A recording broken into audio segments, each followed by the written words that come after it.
Europe 1, la France bouge. La pépite. La pépite, c'est vous, Bichante. Vous avez 29 ans. L'entreprise a un peu plus d'un an, c'est ça ?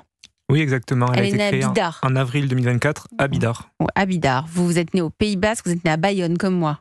Ah, voilà, je sais donc pas. vous avez une formation d'ingénieur. Ça va bien se passer pour vous, du coup. J'espère. On valide la pépite. C'est bon. C'est bon, hein, c'est bon, là, c'est bon.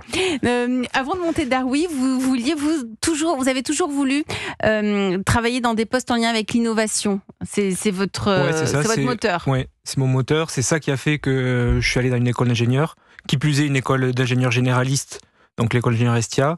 Et en fait, moi vraiment, ce qui me motivait, ce qui a fait que j'ai voulu travailler dans l'ingénierie, c'est de travailler sur des projets d'innovation. Et bon, pas à impact par essence, parce que je pense qu'aujourd'hui, tous les jeunes ont cette notion d'impact déjà intégrée en eux, quoi.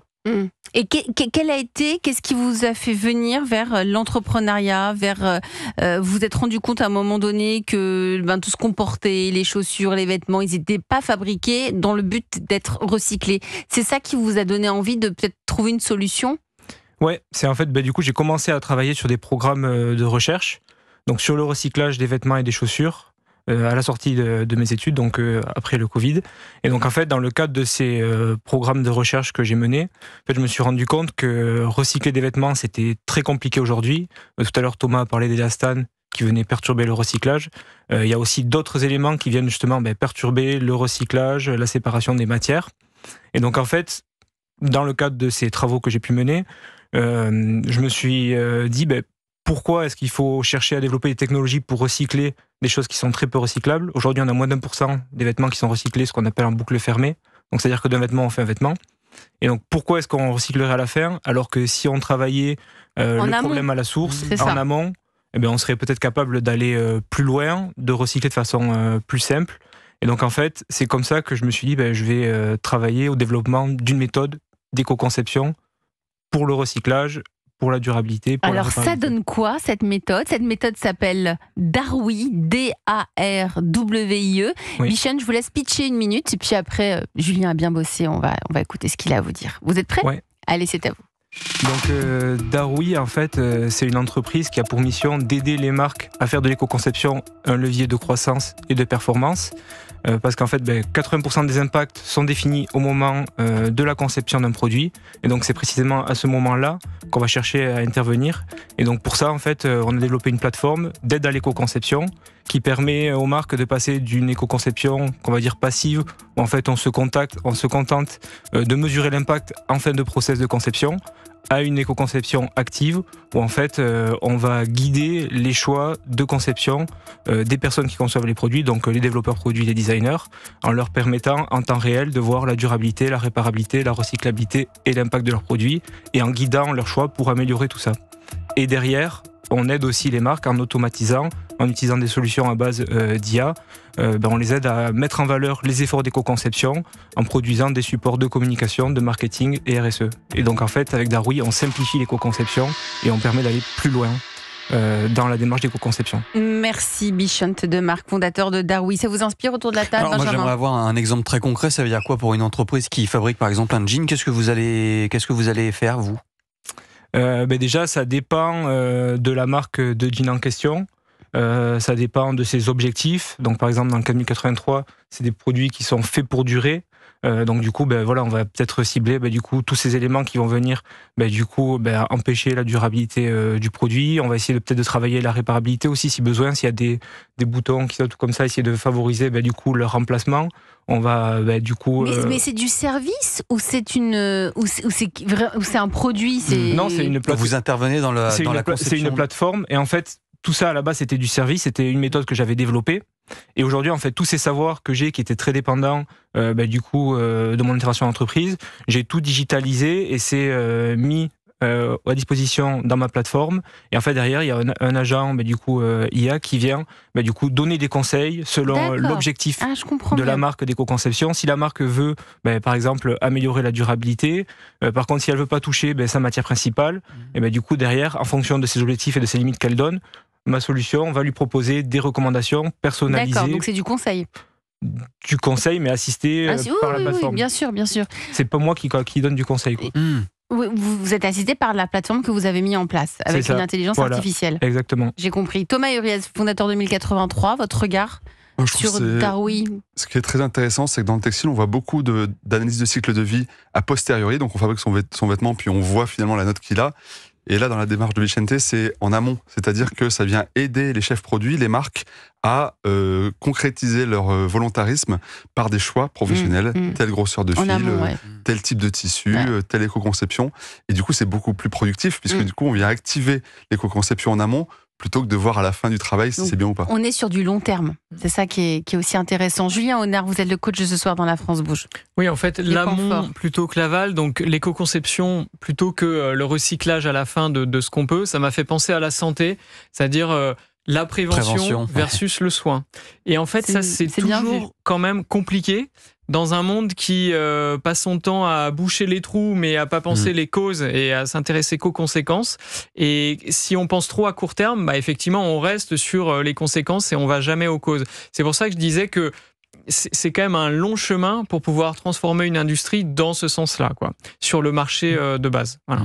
Et après, on va en reparler tout à l'heure, mais effectivement, Darwi, ça mélange la plateforme, mais aussi le conseil, la formation qui est faite. Et je pense que là, il y aura un choix à faire, notamment sur le type d'entreprise et est-ce que tu veux lever des fonds ou pas. Et ça va déterminer, à mon sens, quelle activité il faut mettre en avant. Oui, parce qu'il y a 2 points, Vicente, pour votre start-up. Vous voulez... D'abord, il y a de la pédagogie. Il faut que vous puissiez montrer à vos futurs clients l'intérêt de votre plateforme, de l'éco-conception. Oui, c'est ça. C'est un travail difficile parce que on a un Thomas Uriez parmi nous ce soir qui, lui, est très en alerte là-dessus, très engagé. Mais il y a peu de Thomas Uriez, on peut le dire. Non, mais c'est vrai. Oui, mais après, à chacun de faire sa part. Et en fait, c'est passionnant.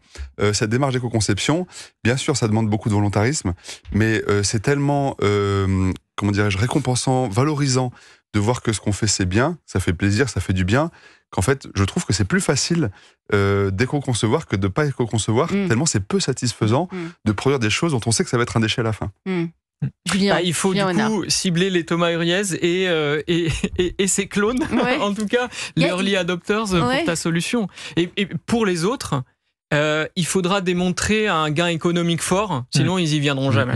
C'est-à-dire que il y en a qui ont la mission, et c'est sûrement les premiers avec qui il faut aller travailler. Et puis ceux qui sont uniquement sur l'économie, il faut leur parler économie. Thomas Uriez. Oui, alors moi je suis assez optimiste parce qu'en fait il y a un truc qui se rajoute là-dessus, c'est l'affichage environnemental qui pousse les marques à mettre en avant l'éco-conception de leurs produits. C'est déjà le cas sur les frigos, vous avez des notes A, B, C, D, E. C'est vrai. Ça arrive sur les vêtements, et ça, quelque part, ça va permettre aux consommateurs de prendre conscience de l'impact. Mais je suis d'accord. Et aux marques d'assumer si c'est bien ou pas bien. Donc ça va aider finalement ce genre d'initiative. Il y a cette pédagogie à mettre en place aussi du côté de nous, consommateurs. C'est pas juste l'affaire de vous, Thomas Uriez. Il faut aussi que nous, consommateurs, quand on arrive devant un jean ou un vêtement au magasin, on sache s'il est vert, jaune ou rouge. Mais ce serait vachement bien de mettre en place d'ailleurs une petite étiquetage comme ça. Vous dites que ça vient, Thomas ? En fait, depuis le 1er octobre, les marques peuvent utiliser le système EcoBalise qui permet de noter le score environnemental de son vêtement. Mais c'est un chiffre qui n'est pas facile à comprendre. C'est une expérimentation qui est sur la base des marques volontaires. Donc il n'y a pas grand monde pour l'instant qui l'a fait. Mais par contre, c'est le début, c'est la première marche. Et le but, c'est d'aller dans le sens que ce soit généralisé. On le trouve sur les frigos depuis 25 ans, 30 ans. C'est clair. Il est temps que ça arrive sur les vêtements. Oui, surtout que le textile a un impact énorme sur l'environnement. Double impact à la fabrication. Et quand on voit nos poubelles et nos armoires qui débordent, impact aussi en termes de déchets. Bien sûr, bien sûr. Vous avez aussi besoin de lever des fonds ? Oui, ça c'est une question qui se pose actuellement. Justement, aujourd'hui, vous savez pas si vous devez lever ? On va certainement lever des fonds à partir du coup moitié d'année 2026. Et aujourd'hui, on est en pleine phase justement de test de déploiement commercial. On est en train de commencer du coup des premiers avec des early adopters. Et donc donc suite à ces premiers early adopters, on va certainement lever des fonds. Julien Honard. Pour moi, pour la levée de fonds, va falloir que tu choisisses entre la plateforme ou le conseil, qui sont des chemins assez différents et dont la pertinence dépend, à mon avis, de la maturité de ton marché. Parce que si tu choisis le développement plutôt avec le conseil, toi, tu vas c'est toi qui vas en gros piloter ton outil pour pouvoir faire ton conseil de manière pertinente, mais c'est assez différent que de construire une plateforme qui va être utilisée directement par les clients et pas par toi. Et en fait, choisir ce chemin, c'est important parce que faire les deux en même temps, en général, ça marche pas et on finit à faire une boîte de conseils uniquement pas une boîte de produits. Ça arrive très très souvent. Et à mon avis, choisir le chemin, c'est savoir si ton marché est assez mature pour pouvoir aujourd'hui se passer du conseil. À mon avis, si aujourd'hui l'éco-conception n'est pas répandue, en fait, il faut entre guillemets faire soi-même. Et donc, tu vas être obligé de faire du conseil au début, y compris avec ta plateforme, et peut-être au moment où tu sentiras que les clients sont capables de l'utiliser eux-mêmes, là, être vraiment en mode plateforme. Mais ce qui est sûr, c'est que pour lever des fonds, c'est du produit et pas du conseil, quoi. En tout cas, les fonds, parce que eux, ils visent un x3 dans quelques années, et ça, tu peux le faire qu'avec un produit et pas du conseil, parce que le conseil, il faut mettre des gens en face et qui dit 10 fois plus de clients, dit 10 fois plus de gens, et donc il n'y a pas d'effet de